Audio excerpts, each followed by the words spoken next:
Hi, everyone. We are so excited to have you joining us today. We are glad to have amazing advocates from Room to Read, Camfed, together with Asante Africa Foundation, joining us today for this important discussion on how we can create freedom of choice for girls in East Africa. I am Bora Namugeni, working with Asante Africa Foundation in Uganda under the Wezesha Vijana program. Wezesha Vijana simply translates to youth. I am always inspired by the youth because they have the ability to make the world a better place. This topic means a lot to me, and I am excited to learn about how we can make the world a more equitable place. It takes collaborations with other organizations like Room to Read and camfed to shine a light on issues girls continue to face and bring innovative solutions to the table. What is it that we as a global community need to do to create more freedom of choice for girls around the world? As organizations like ours, we work hard to adapt to our models and solutions to address the needs of girls. We ask the question, are these solutions really working? And is the world really listening to the girls? I will introduce to you our esteemed panel from different parts of the world. Let's go around the table and have our panelists introduce themselves, where they come from, the organization they work with, and what inspired them to be part of today's discussion. I'll start with Lucina from Room to Read, and I will kindly request request all of you to turn on your videos when you are presenting. Thank you, Lucina. Thank you so much, Deborah. I am so happy and humbled to be in this panel with incredible advocates and colleagues in this field. I'm the Senior Director for Girls' Education and Gender Equality at Room to Read, an international nonprofit that wants to end gender inequality through education. I'm originally Italian, but have been living in the United States for over 10 years, and I'm based in San Francisco. Thank you. And I am very excited to be part of this panel because I feel that so often we talk for girls, we talk to girls, but very seldom we actually listen to girls and what they need and what their needs are. And I am so thrilled to be in this group of organizations and colleagues that are doing just that, on talking to one another about how we can more and more listen to girls and help them define their own paths for the future. Thank you, Lucina. Welcome to the conversation. We are really excited to hearing what you're going to share with us. Our second panelist today is Nasikiwa from camfed. Nasikiwa.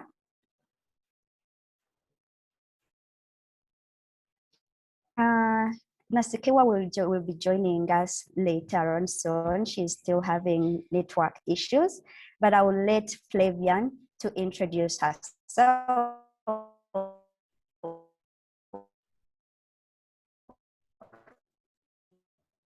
Flavian?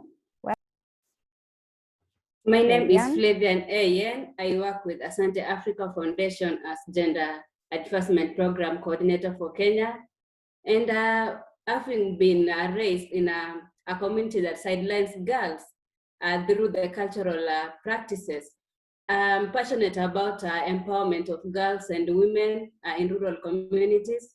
And I'm always looking forward to having a great discussions like this one so that we can explore the viable solutions to the challenges that girls are facing that hinder them from achieving their full potential in life. And having worked directly with the girls in the rural communities of Kenya, I have seen the impact of our programs that is elevating the lives of those girls. And this has assured me that all our efforts are not going into vain. And I'm glad to be part of this wonderful panel today. And I'm looking forward to having a wonderful discussion. Thank you for having me. Thank you, everyone. Welcome on board for this important discussion. We really have a strong team that is going to take us through this discussion. But before we launch into our discussion, I would like to mention that we will have a chance to open it up to any audience questions at the end of the discussion. Please add your questions into the Q&A as you think of them, and we will get to as many as we can at the end. Now for the audience, on your screen, you will see our first poll question. Please take a moment to answer or to express your thoughts. In your opinion, what is the first step to creating freedom of choice for girls? There are quite a lot of multiple questions. There are multiple choices there, but you can choose the best that you feel like is actually appropriate for that poll. And I love the beautiful pictures that on the screen, what is coming from the organizations that are actually on the panel. Room to Read, Asante Africa Foundation, really so beautiful. You are all doing an amazing work. This is so beautiful. Okay, so we have the results already, and in a sense of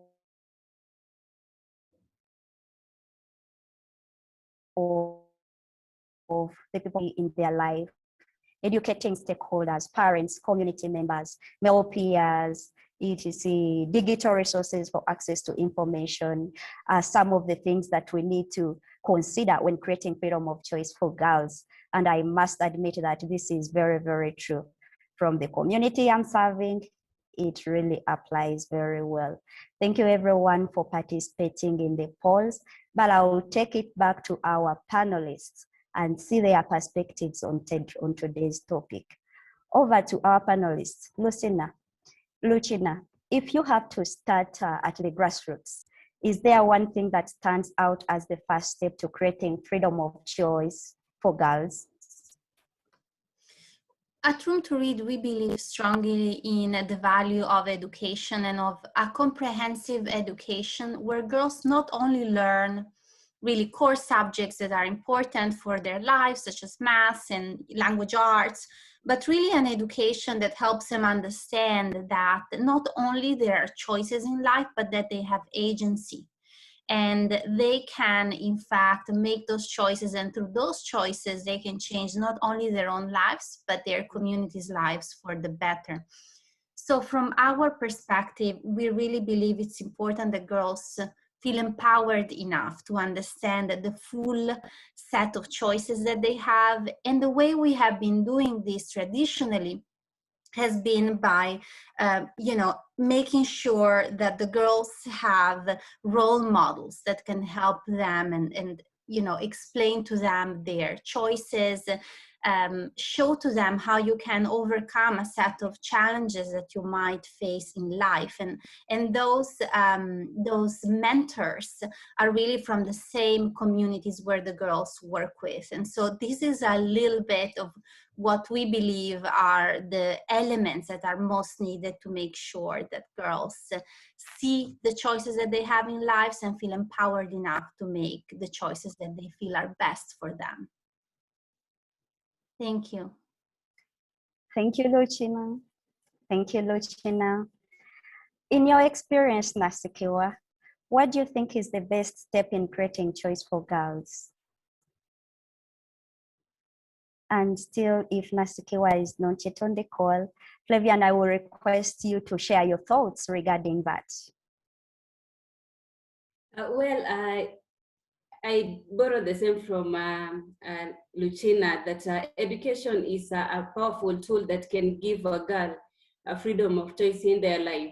And by providing knowledge and proper tools in terms of education to the girls, they will be able to see the world in a positive perspective. They will be able to get role models in terms of the environment they live in schools. And so by providing them with this education, so they will be able to really get the tools even to empower themselves, and at the same time, they'll be able to even open their views to the world view. And in that,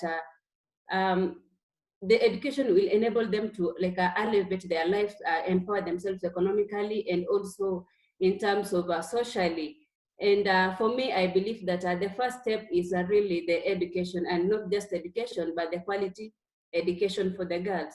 And for us as Asante Africa Foundation, we've been able to provide these tools to these girls in the rural communities in terms of providing scholarship to the girls, and also providing scholastic materials to them, and as well as mentoring them through the education. And through this, I can afford that the girls, those we impact directly, they have been able to make a step in their life. They have been empowered, and that makes us believe that this education is really the first step to them having a freedom of choice in their life. Great perspective, Flavian. And I understand you are working in some of the most vulnerable communities in rural Kenya. Would you kindly share your experience and some of the challenges you continue to see while working with the youth and the different communities? Like, what are the most pressing needs you are seeing on the ground? The challenges that girls are facing in the rural communities are not just standalone types of challenges that we can point out and say, this is the challenge that this girl faces. It is multiple questions, just many of them coming together to hinder the progress of the girls.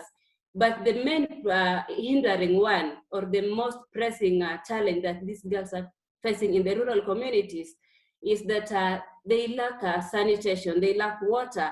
And with this one, when they are in their periods or the menstruation period, they are not able to really go to class, even if they had the opportunity to just go to school because someone has paid their school fees, or someone has given them this opportunity of going and learning.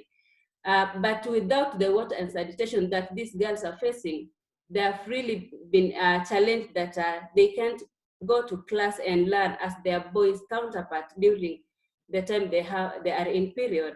And with this challenge, it actually lowers their self-esteem, because during this time, it lowers their dignity when they are in menses and they are not in the state of hygiene.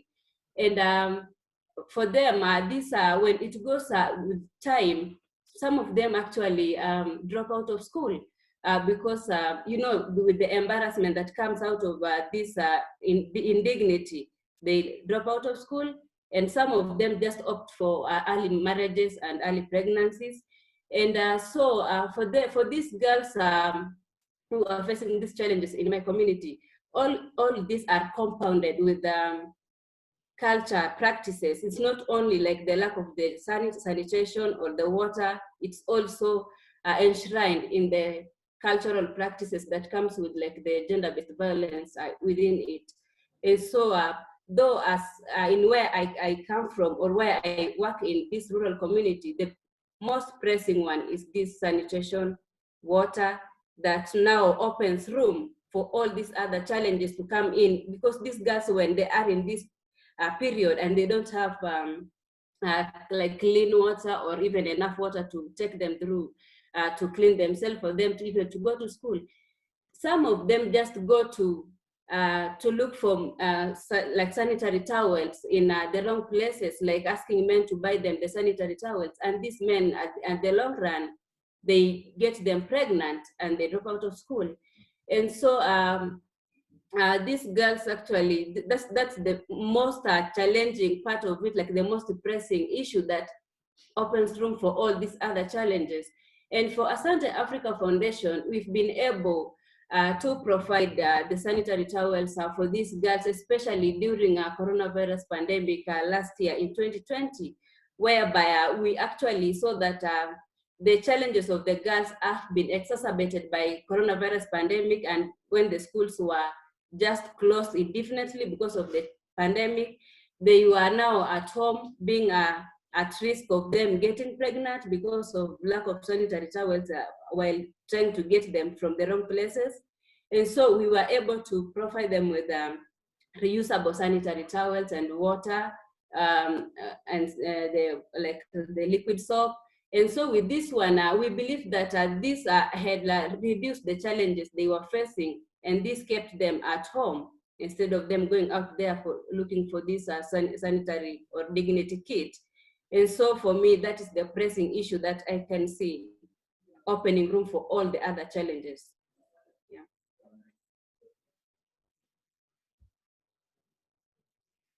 Thank you very much, Flavian. The challenges that the rural girls in Kenya are quite similar actually to what the challenges girls in Uganda are facing. A lot of them missing out on school because they do not have a sanitary towel or sanitary pad to support them during their menses. And we are seeing a lot of low transition rates that are there. But is the world really listening to the challenges these girls are facing? I'll go to Lucina and hear her thoughts regarding this. Lucina? Yeah, absolutely. So I so agree with the need of a comprehensive approach that takes into account a wide range of vulnerabilities that girls face. And that's why on our side, in traditional times, we work with 4 different components of our work and our approach. On the one hand, we provide material support to the girls where, you know, if we need to pay for the school fees, for example, we would do that if that really represents a challenge for the families, or pay for a school uniform. We work to make sure that girls have role models and mentors that support them and help them think the best way to study and prioritize in their education. We work with the families and communities and schools to really make sure that teachers also understand the importance of girls' education and do not discriminate in many ways against them. And then, you know, we work to make sure that they have all this knowledge, including knowledge of menstrual hygiene, that they need to have in order to stay in school. This was dramatically changed during COVID. The needs stayed the same, but our ability to do the same type of work changed dramatically because our work was really delivered within schools, in person, in groups. And so those were all conditions that were no longer there once the pandemic began. And what we did, and also the reason why I was so excited to join this panel, was that we really decided to do you know, what we are talking about here, which is to listen to girls. We literally made phone calls to the girls. We devised a remote mentoring program where our mentors or social mobilizers would call the girls at home and hear what they were needing. Talk to them about COVID, about the best way for them to stay safe during COVID, heard their vulnerabilities and problems, whether it is that they were lacking food, or a family member had lost a job, or they weren't keeping up with school, or if they were hearing conversations on, for example, getting married off earlier as a result of COVID. And based on that information, then we could act, whether it was to put them in contact with government sources that could help them understand and figure out, for example, if there was a program delivering food, or when it comes to the schools, we delivered hard copies of materials for the girls to actually be able to continue their studies. In some countries, we then devised radio programs. It depended really on every country and every context, but it all started from listening to girls, from literally picking up the phone and, you know, talking to them regularly to make sure that they felt supported, that they felt heard, and that we could go forward devising strategies based on what they were telling us and what they needed.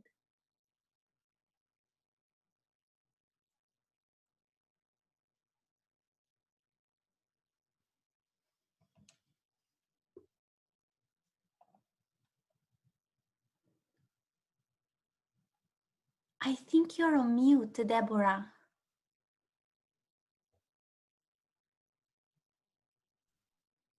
Thank you, Lucina. Thank you, Lucina. Great perspective regarding that. I would like to hear your thoughts again on how policy plays a role in program development, as well as what needs to be reframed so we can ensure the girls are not left behind. Yeah, absolutely. Very, very often we see governments looking at education in a way that is gender blind and really doesn't take into account, you know, the special vulnerabilities that girls have. And also at times you really see an outlook on education that doesn't take into account social norms, it doesn't take into account social emotional learning and life skills. So we believe that in order to really move things forward, both a gender lens need to be really included in any educational policies, and also life skills need to be a core component of school curricula, because we know that the type of knowledge at times that will be needed maybe in 50 years, we don't really know what that is going to be. Programs might change, and you know how to the type of knowledge for getting a certain type of job might be different than what we think today. What we know, however, is that there are skills that are going to be needed always and that are going to make a difference always. Things like perseverance, things like critical thinking, things like the ability to empathize and communicate empathically with others, self-esteem. Those are things that are always going to be needed, both for being a successful employee and an entrepreneur in the job market, as well as for being a good person, a good citizen, a good parent. And we need to make sure that kids, and here I will add both boys and girls, understand how important those life skills really are, have the opportunity of develop those life skills, and also understand the vulnerabilities that come along with cultural norms that are often very patriarchal, and therefore demand that girls fit into very narrow stereotypes and you know, into a very narrow path for life. And similarly they do for boys in ways that we believe are harmful. And so I would say, when it comes to policies, making sure that a gender lens is applied is crucial, and making sure that life skills are a core component of educational systems is equally crucial. Thank you. Great perspective, Lucina. Thank you very much for sharing with us those policies, how we can include them to empower the girls. And Flavian, inclusiveness is an ongoing conversation. Are you seeing any progress? Yes, if I look back a decade ago and where we are right now, I can see that in terms of inclusivity, we are making progress in that we've seen more men or boys coming in to become allies and support a network for the girls' empowerment. And that might not be there some years ago, but now we are really making a progress. It's only that it depends on how we deliver the inclusive agenda to their male counterparts, so that they can understand and know the importance of them being part of the women empowerment or the girls empowerment in their communities. Because really for gender equality to take place, both male and women need to take charge of that empowerment agenda. And what I can see right now is that we are moving to the right direction in terms of inclusivity. we can see it even in terms of programming. We've brought in boys and girls together in the programs. We can see even in the leadership in our communities, men and women or girls and boys being part of the processes in that community. They're having a discussion at the table, both men and boys. And so for me, I would say that we are making a progress, though we've not reached the mark that we need to reach as a community for us to be there where we can one day sit and say that we've reached the inclusivity mark that we want in our communities. But we are moving the right direction, and it takes collaboration among us, the stakeholders, and the whole community to move towards that direction for us to achieve the goal of inclusion in our communities.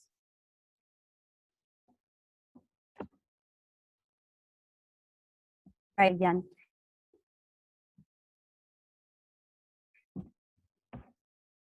Boys become very, and we really need to bring them on board. Thank you, Flavian. Lucina, as of today, how inclusive do you think we are when making decisions? I'm sorry, you got cut off for a moment. Lucina? Yes, I'm sorry, you got cut off for a moment. Can you repeat the question?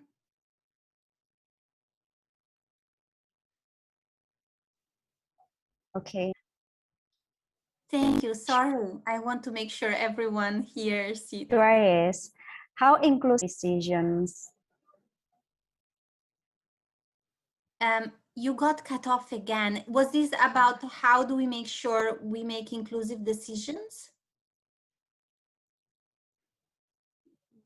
I'm going to go ahead with that. So in our case, we really work with the country offices to make sure that every program that we do, every offering that we have is contextualized and relevant for the country where we are working, for the district where we are working, and all our staff in the country offices is really local, to make sure that, again, anything that anything that we work on with the girls really resonates with them. We do the same for our research, monitoring, and evaluation system. And so inclusivity when it comes to the program design is something that we care immensely for. There is another component, most definitely, of inclusivity that Flavian started touching upon, that referred to also the work with boys and making sure that boys are part of the work. And this is something that we are beginning also to ensure more and more. Right now we are piloting gender and life skill offerings for boys. So in schools, really talking to boys about gender equality, about how certain gender norms really harm not only girls but also them, because they take away their vulnerability, sometimes their ability to feel emotions. They put them in a box where they feel they have to behave in a certain way, when in fact young children are just as open and just as loving, whether they're boys or they're girls. And so we really try and equalize in some ways the play field in that way too, trying to bring a new and different meaning and added meaning to the word really inclusion when it comes to our programs. Great perspectives, everyone. Great insights. Really so nice that you are sharing these opinions with us today. I would like to now let the audience know that a second poll should be coming up on your screen. Please take a second to engage and add your opinion. Given our discussion, let's contextualize and see the answers that are coming out. When you look around, how do you think challenges have changed due to the COVID-19 pandemic? Please take a moment and answer the poll that is on the screen. will be nice if we actually get also your opinions before we get into the panelists' opinions. And I also love the pictures, the photos there on the screen, how girls are being empowered from the people that we have on our panel today. I see from camfed, Lucina, you're doing a very great job there.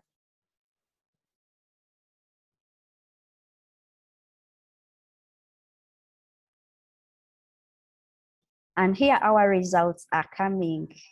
And 77% of the answers that we are getting looks like increased child marriage and gender abuse, lack of food and basic needs. A lot that is coming in, they are all agreeing that it is one of the challenges that girls have continued to face during this pandemic.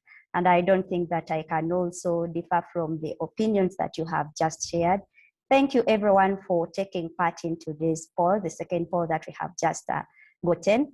I will now turn to the panelists to see their inputs. How have the challenges changed because of the pandemic, Flavian? The challenges have always existed in our communities, especially towards the girl child. But during the coronavirus pandemic, these challenges were exacerbated in that some parents lost their jobs and the burden of financial increased in their families. And so with that one, this exposed even girls to more risks because some of them were to go out there and also support the family financially. And you know, when you expose a child outside there, they will face some risks in terms of them being abused by these people they are interacting with outside there.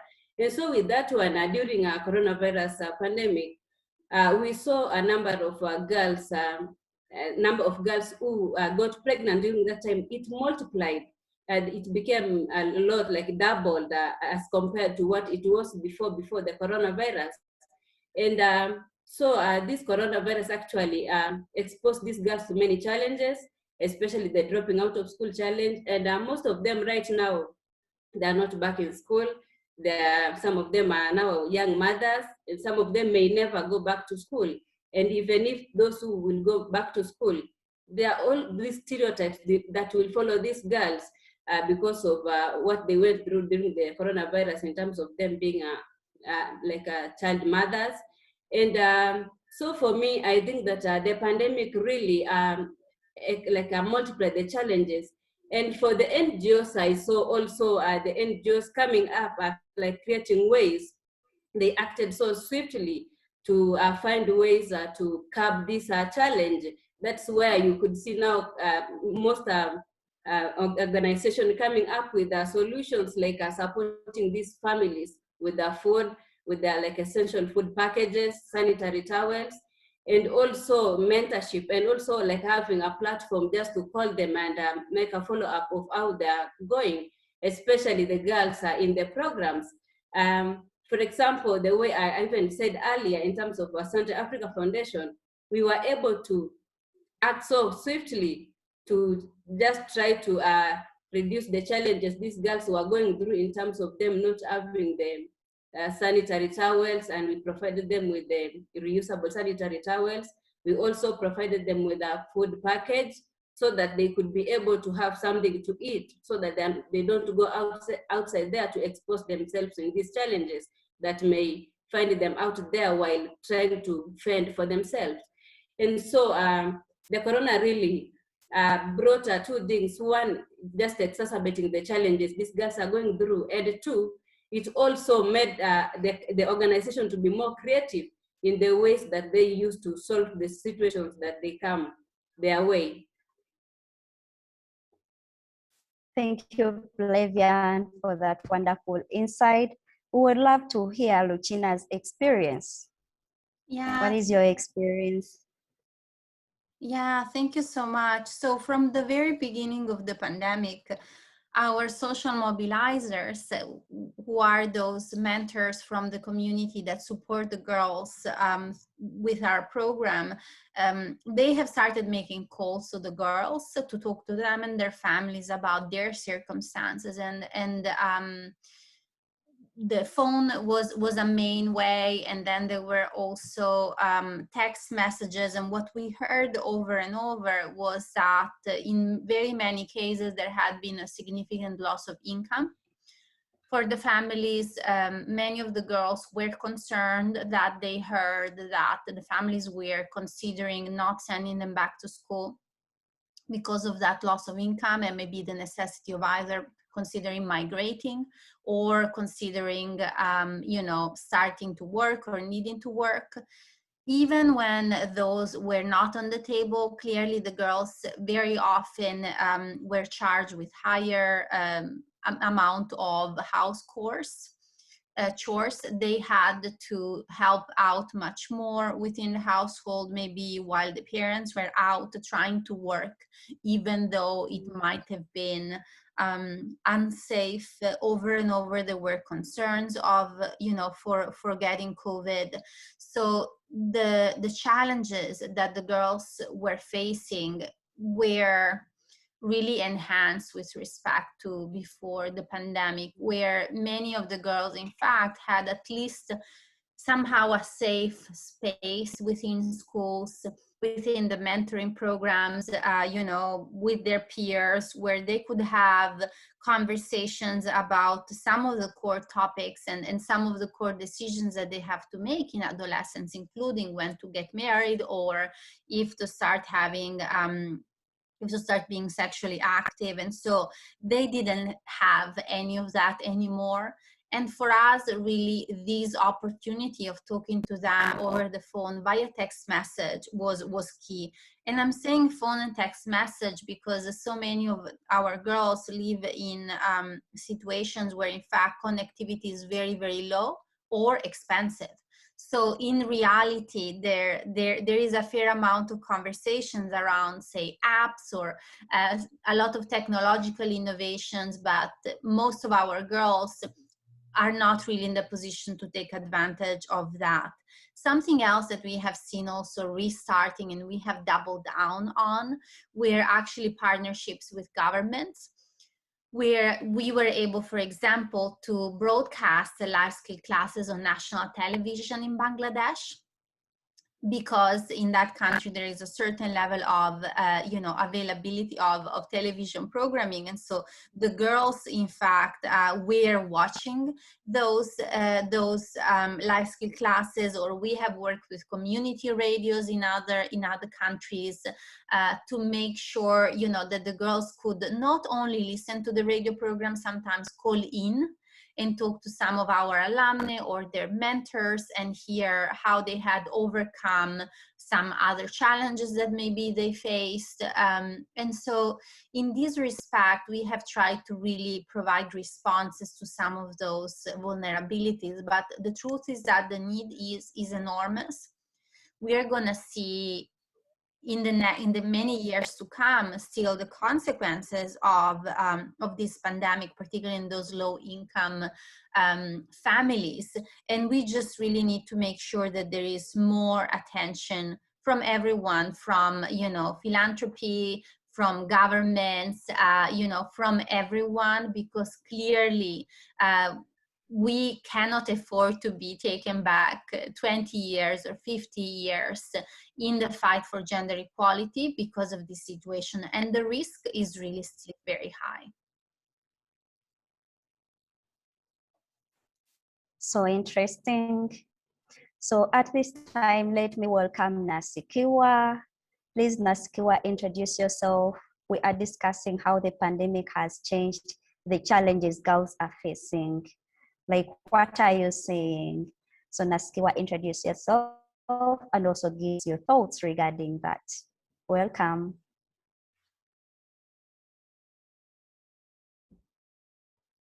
Nasikiwa? My name is, yes, can you hear me now? Yes, Nasikiwa, go ahead. Thank you, Deborah. My name is Nasikiwa Duke. I work with Camfed Tanzania as a head of programs. our experience on the impact of the COVID-19 to the girls that we are working with in secondary education has been immense. We have experienced girls going back to families that they felt insecure. We have experienced girls that have been forced to child labor to provide for their families, because you find that the parents are not around, so the children also became head of the houses. We have scenarios, for example, in one of the districts in Kilosa, where a girl was living with her grandmother, and the times were so tough. The grandmother had to go and to do labor work in farms, and left the grandchild, who was only 15 years old, alone in the village. So members of the community started getting very worried, because she had no food, she had no someone who was an adult to look after her, and there were so many issues of violence in the communities. So the villagers had to step in and find a shelter for the child and look for the grandmother. So these are some of the issues that we experienced. But also you would find, for the girls that we're supporting, we provided them with sanitary pads. When they went back home, family members used those sanitary pads we provided for them for the whole year. So some of the challenges that we are reporting is how to stay safe when they're back at home, because of the poverty. They had to give their sisters and the aunties to use their sanitary pads. But there are so many challenges, including some of the girls, they faced the risk of getting married off, because their parents found that there is no schooling anymore, there is no point of going back to school, schools have been shut down. So we had girls that where their parents received bride price to marry them off, and some they left their homes coming to town looking for cheap work to do to support their families. So I could say COVID-19 actually exacerbated the marginality of most of the rural children in Tanzania, and I would think in the whole of Africa, yeah.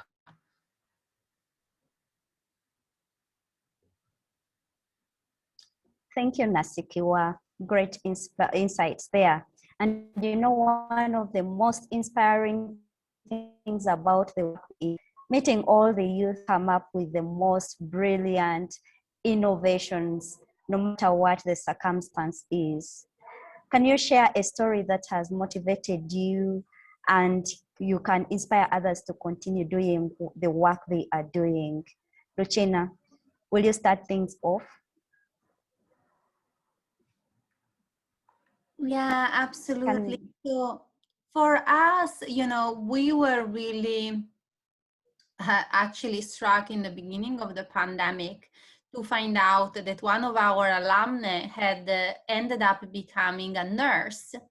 And we ended up actually finding this out almost by chance, because we were inviting her to an online event, and then she started telling us how she had in fact enrolled into nursing school after our program. At that time, she had convinced her parents of the importance of her continuing education. But now that she had completed the nursing school and become a nurse, because of the pandemic, her parents did not want her to work. They wanted to go back home because they were very worried that she would in fact get sick. So her name is Sapana from Nepal. And you know, it was so inspiring to hear how she told us that she had been using, in fact, those very same skills that she had learned, for example, when it comes to negotiating with their parents for staying in school, or negotiating with their parents for, say, for example, do some chores at some times that would enable her to have more time, for example, for studying at home. So she had used the same negotiation skills now to convince her parents so that she can continue being a nurse. How, you know, this job really was very important for her, not only as a way to be financially independent, but really also as a way to give back to her community, to keep her community healthy and safe. And so this was just such an impactful story of the incredible doors that education really opens, and how when girls get you know, a full education, most often they do not only want to invest in themselves and do what's right for themselves, they really care for changing their communities and doing what's right for everyone.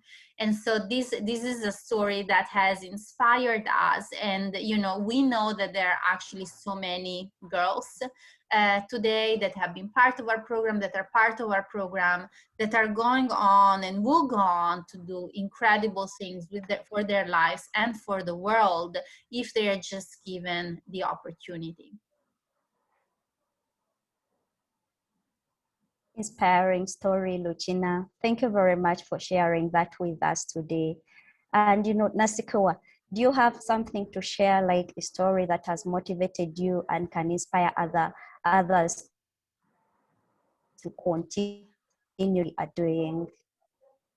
Yes, thank you, Deborah. Yes, I will share a story of a girl called Eva.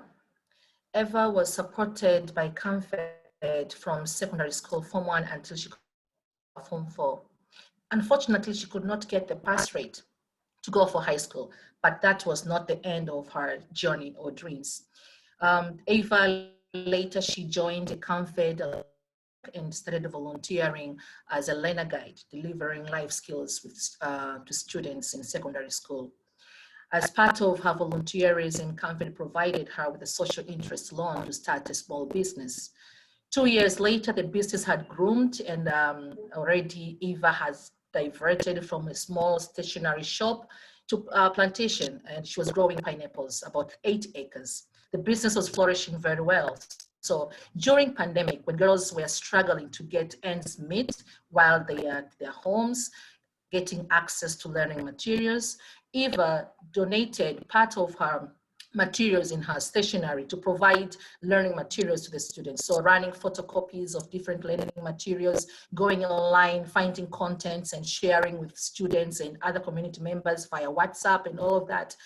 But on top of that, when the schools opened in June, many students were struggling returning back to school because of other issues like not having enough additional support for them to go back.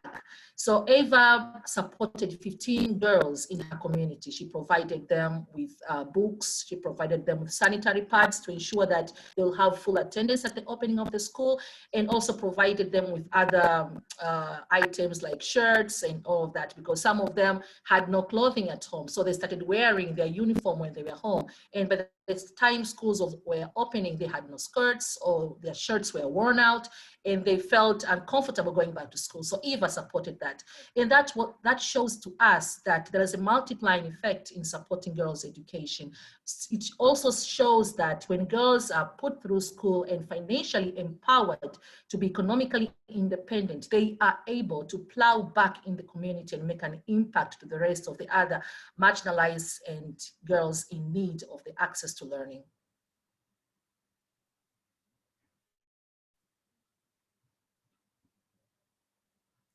Thank you, Deborah.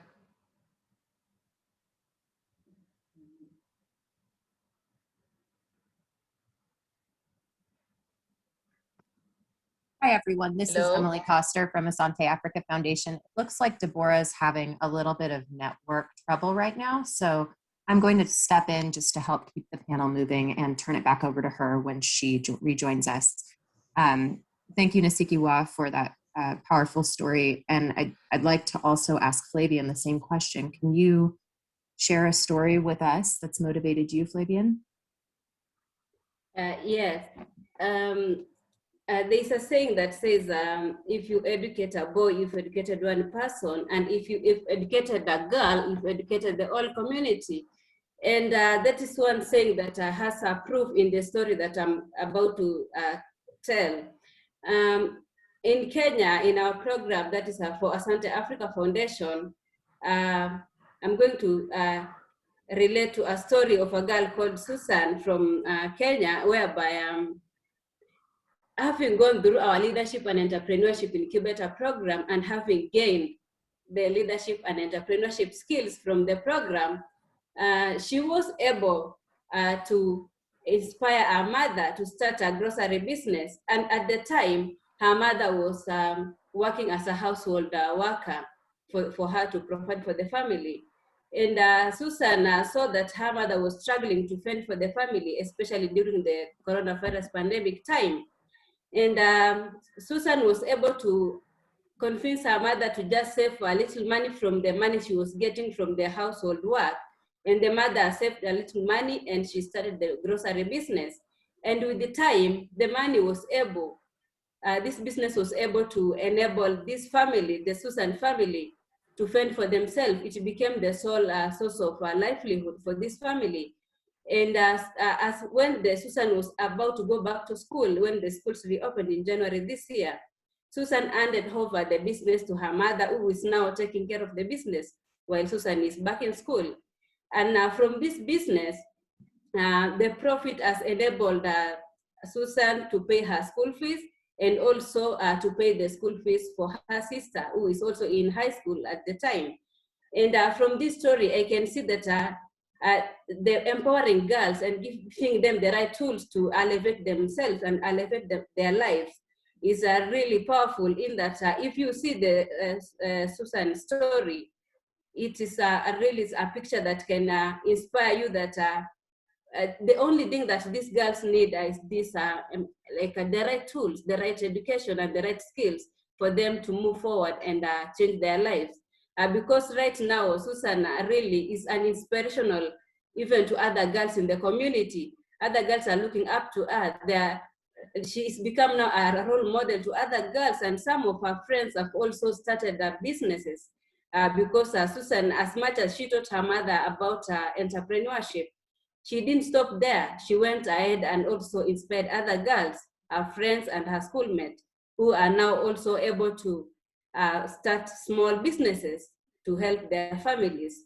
And so for me, this is the story that inspires me every day, and actually makes it believable that through the right program that we are implementing, the leadership, the entrepreneurship programs, these girls are able actually to change even the entire community, not only their families, but the whole community. Thank you, Deborah.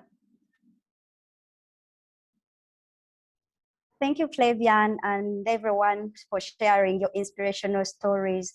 Indeed, such stories inspire every one of us and all other girls to see that they succeed in what they are doing. And at this point, empowerment of girls, as we know, is beyond one organization or one person. It's an entire ecosystem of people working together, their male peers, parents, other community members. Naskiwa, my question to you would be, how do we bring everyone on board to support the empowerment of girls? Thank you, Deborah. I think everyone has a role to play in empowering girls. I'll share an example from Tanzania. Our government has now is now running the free basic education program across the country, from primary to Form 4 in secondary education. But one would think that is empower girls' access to learning, but tell you that is not even enough. So the girls, they know now they have the rights and they have the access, but for them to attend, their parents has to cost share with the government. The government is asking parents to contribute on the uniform, shoes, books, stationaries, and all of that. Now, for the girls who are coming from very marginalized, poor communities, that is even a burden to the parents or to the family. So CamFed steps in to provide the material support a girl will need to continue going to school. One would think with the government and CamFed that should be, well, it is not. We still need to return the girls when they enroll in school.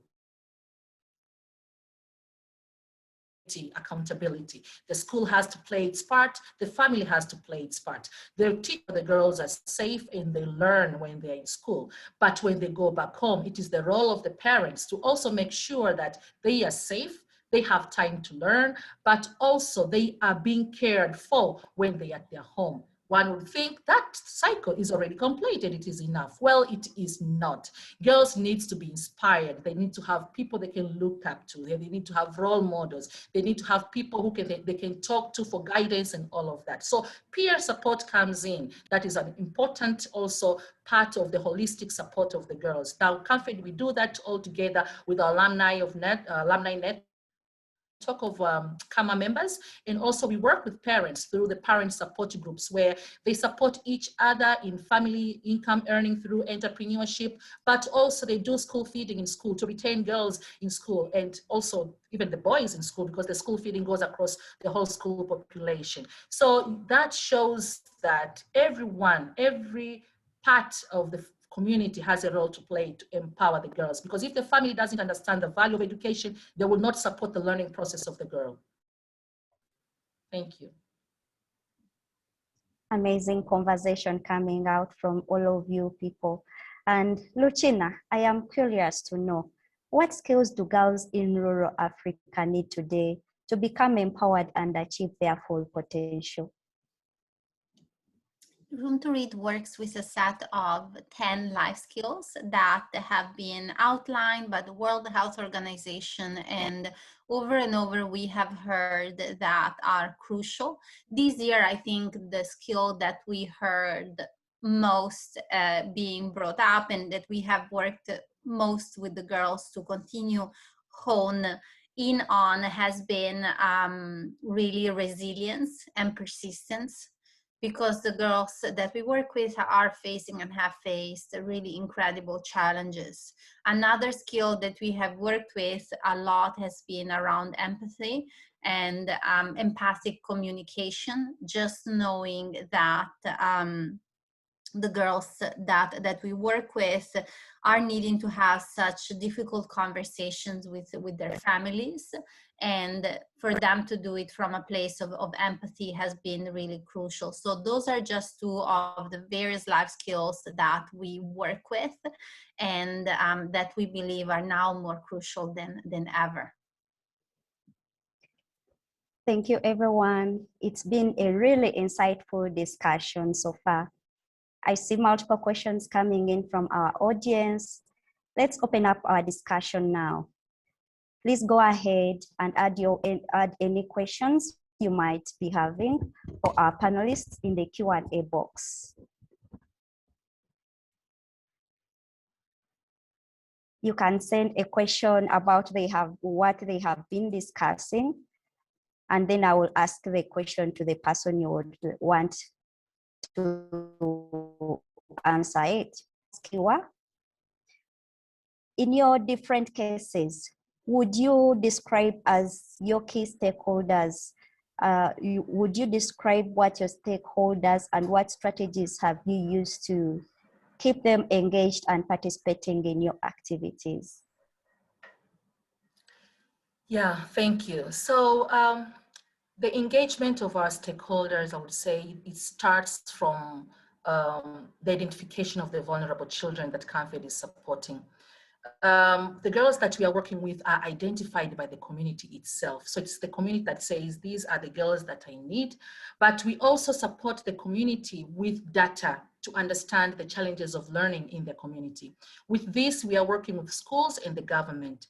So we draw data like 3 years or 4 years back, and we organize a village meeting and we share with them, this is the situation in your community. So if we talk about dropout or early marriage or teen pregnancy, we show them the real numbers, how severe the problem is in the community. And you share with them, this is where you are. So can you think of where you want to go? So they will start putting goals on themselves. They'll start saying, wow, these numbers are high. Maybe teens pregnancy in our community is so high. Maybe this is a problem. And if it is a problem, how would you want to address? So the interventions are coming from the community itself, because we say, these are your children. This is the future of your village. So they will draw the interventions, and later those interventions will be adapted by the school as a school plan, which is going to be overseen by the government district council. So it is now adapted into the school level and into the system to be implemented. And that makes the community part of the planning, but also part of the solution. And for that, it brings in ownership, that this is our problem, but we came with this intervention to resolve it. And the school is merely a structure governing how the problem is going to be resolved. So that sense of ownership is key to draw the community in, that they can own the process of addressing the challenges. Thank you, Naskiwa. Great answers coming in there from you. And for Flavian, how do we engage boys or men as partners to help reduce the challenges girls face? First of all, we need to include them as part and parcel of our programming, in that in our programs, we need to have both boys and girls as participants. We need to empower boys to become allies, in that they will be able to understand the challenges that girls go through. For example, in our programs, we have boys inclusive programs whereby we have both girls and boys, and with this one, we teach them, the boys, the challenges girls go through during menstruation. Like we don't isolate them; they are part of the class when we are teaching. So they get to learn the real challenges that girls go through that they don't have to go through, like the menstruation. And for that, they will be able really to understand these challenges, and they'll be able to, they will not be stereotypical in their approaches when it comes to them understanding these girls when they are faced with these challenges. And so for us, when we include boys in our programs, they will be able to, we empower them as we empower the girls. And with that one, at the long run, they will be able to just be there to support the girls. They will not be the ones that are exacerbating the challenges, but they will be the ones to really support them to solve the challenges or to reduce the challenges they are going through. And so for me, just putting them as part of the programs is a key way of just making them to understand. And that also is empowering them to see that gender equality is something, it's a key thing in the community. They are not isolated, we work together, we collaborate, male and girls and boys are working together, or women and women and men are working together, so that at the end of the day, it's just us working together, not isolating our challenges or our programs based on our gender, but we solve them as a whole. For sure, as we empower the girl child, we also need to empower the boy child. We should not leave him behind. Thank you, Flavian, for that wonderful feedback coming in from you. And we have one for Lucina. How does Room to Read work with Ministries of Education to bring a gender lens to education policy? Yeah, thank you for this question. Room to Read has been working now in the countries where we have country offices with direct implementation in schools for over 20 years. And so in these 20 years, we have been able to gather evidence of what works. And more, we are really pushing for bringing this evidence in our conversations with Ministries of Education. That's the part where having that evidence through thorough research, monitoring, and evaluation has been really helpful. In some of the schools where we began working, for example, in Tanzania, there was dropout linked to unwanted early pregnancy that was up to 25%. And once we began working in the schools, the dropout, lowered to actual zero.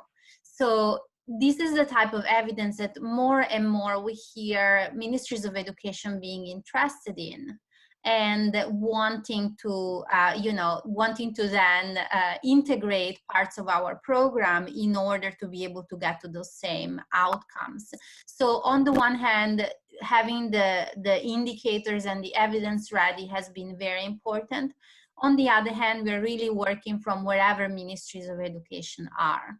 So some ministries have already an interest in life skills and life skills curricula. Maybe they have worked on them, maybe they have guidelines on them. And then the conversation is about is there something that we can do to support how those life skills maybe are delivered, or how do they really look like in that context? And those are conversations that we have with various ministries. In Tanzania, again, right now, we are having those conversations with the Ministry of Education to outline really a set of life skills classes and have our curriculum recognized within that context by national authorities. In other countries, it might be different, where maybe governments aren't as interested in the concept of life skills per se, but they have schools counselors that serve as mentors. And then when we approach the government, we really see, is there a way that we can, in fact, maybe support the training of those mentors so that they can be successful to the, to girls and boys, that they can be aware of gender inequities and kind of like address them in their services.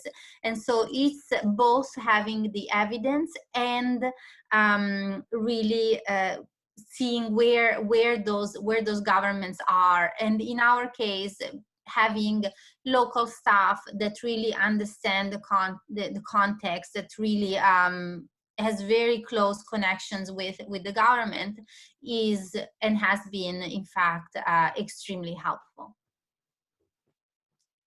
Thank you, Lucina, for sharing with us those wonderful insights on how Ministries of Education can bring a gender lens to education policy. And for Naskiwa and Clevian, how do we make parents more involved in these efforts? Because as we all know, a healthy home encourages resilience and innovativeness. I'll start with Naskiwa.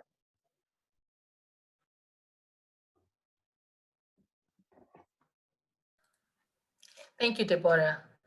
I would say the involvement of the parents has to be a life process with the girls' educations. I would say it's not something you do once or something you do twice. I think it has to be throughout the life of the girl.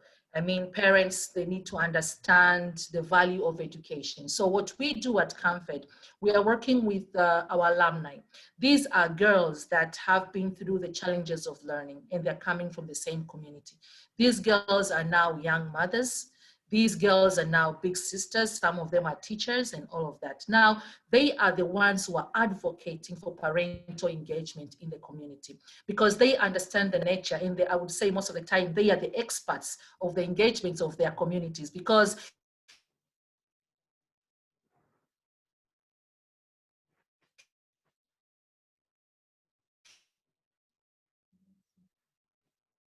they have been born and grew the challenges of learning. Doing meetings with parents, we also encourage schools to have more parental teachers meetings, and we're even forming the committees within schools that are engaging parents as well as the school administration, for them to bridge the gap and for parents to see the role that they play. So mostly, I think it's a continuous process with different interventions from home to school level. We also have teacher mentors that are conducting home visits. You know, we don't say for the teachers, teaching does not end at the school level. So we encourage teachers to even do the home visits and talk to parents, see the learning environment of the child at home, and see how parents are supporting their children with learning. During COVID-19, I would say the role of the parent to a child's learning was more important, because we needed parents to bring the access of learning to their children, whether it is through the radio, through the TV, or through the smartphone. Some of them digital literacy was a challenge, and we really had to have champions within community supporting parents to help their children access learning digitally. So I would say it's a continuous process, but also we are seeing the process keeps on evolving now. We see that even the engagement of the parents now, we need to have parents who are have digital literacy. And this is also key, something that we have not looked at in the past before COVID-19, but this is also something that we really have to see how we are engaging the support in the parents to support the children, even digitally from their own homes. So I think it's a continuous process that keeps on evolving, and I would say it cannot be a one-off meeting or a one-off training. It has to be a lifetime process of engagement. Thank you, Nasikiwa. I will now turn to Flavian on how, and hear her thoughts on how we can make parents more involved in the efforts. Flavian? Thank you, Deborah. I would like to just the same sentiment that Nasikiwa said about engaging parents. Engaging parents in the empowerment of girls is really a key component in the process of girls' empowerment. Parents are really the support system to these girls. They are the ones that live with them day by day, that understand them. And so when we engage them, they're the ones that are really come up as a support system for them. And what we do as Asante Africa Foundation is that we have a parental engagement program whereby we support the parents to empower them. As we empower their daughters, we also empower the parents to inform them of those processes of empowering the girl. We tell them what those gaps are that exist in the empowerment process. And with them coming in as a support system, they're able to like support our effort to empower the girls, so that like it becomes a whole process, in that the process of this empowerment is not something that can take place one day. It's not something that we can say that we can just come one day and impact their lives, but it is something that goes day by day. It's a lifetime process, as Nasikiwa has said. It's a lifetime process that needs an impactful collaboration between the parents, between the stakeholders, and between the NGOs like Asante Africa Foundation. And for that to take place, we need the deliberate efforts that for us to go in to the parent, to engage them and ask them to be part of us, of this process, because they're the ones that provide time for these girls to be empowered. They're the ones that provide a space for them. Because if we come as just an organization and we want to empower them without their support, without them giving these girls time and space, then the empowerment process from us will not take place. But when we have their support, it becomes even easy for us actually to empower these girls. And so for me, I believe that just by deliberately engaging the parents of these girls is really a component that enables it to like the empowerment process to be an easy way of us reaching to these girls and making an impact in their lives. Thank you, Deborah. Thank you, Flavian and Nasikiwa, for responding to that question. Indeed, for sure, we need to not just empower the girl child alone, but we also need to go back to the grassroots and empower the parents also. Because I will use an example that is coming from Uganda as we go out there in the field to do the follow-ups. When you hear what is coming from the parent will tell you that I cannot educate a girl child to university or higher institutions of learning. If my girl gets to know how to read and write, how to speak some bit of English, it is enough for her to go get married or find something to do. So it is really, really very important that we bring the parents also on board. Parental engagement is really very important. Thank you very much, everyone, for those wonderful perspectives towards the question that has been asked. And to all the panelists, all of you, this is for you actually. Given the current times, what can we do at a distance? Probably we can start with Lucina and hear her thoughts regarding that. Yeah, we think that there are many different things that we can do at a distance, and we have really followed the lead of our country offices and their ingenuity and creativity in reaching the girls. We have, for example, doubled down on our work with radio, with television, reach the girls through telephone and videos whenever connectivity allowed in certain countries and in certain contexts, text messages. More than anything, I think it's really crucial to make sure we keep the connection to the individual girls, to the teachers, to the parents, because education is a very personal life choice for many of them, and we need to make sure that they keep being supported and they keep understanding how, even if in a context where in the short term it might seem that it might be better to go to work to earn money, actually not losing sight of education and their educational dream is really crucial for girls so that they can achieve a greater economic independence in the future, as well as overall lead happier lives. So I think that keeping this, keeping this focus on reaching girls really in this individualized manner is very, very crucial in this moment of crisis. The digital divide is very real. I think that there is somehow a temptation almost of believing that you might be able to solve girls, with an app or with, through kind of like a computer, the same way maybe this is being done in countries in the United States, in Canada, in Europe, in many of the countries where we work.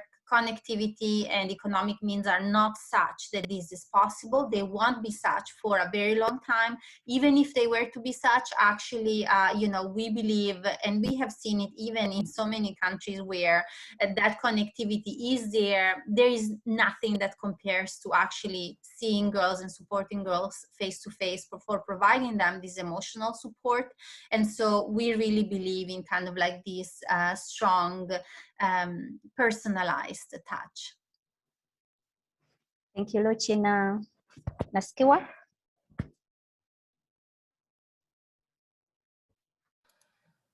Well, I am not very far from Lucina. I agree with everything that she said. I think on top of that, I think we need to create more platforms for girls to air their voices.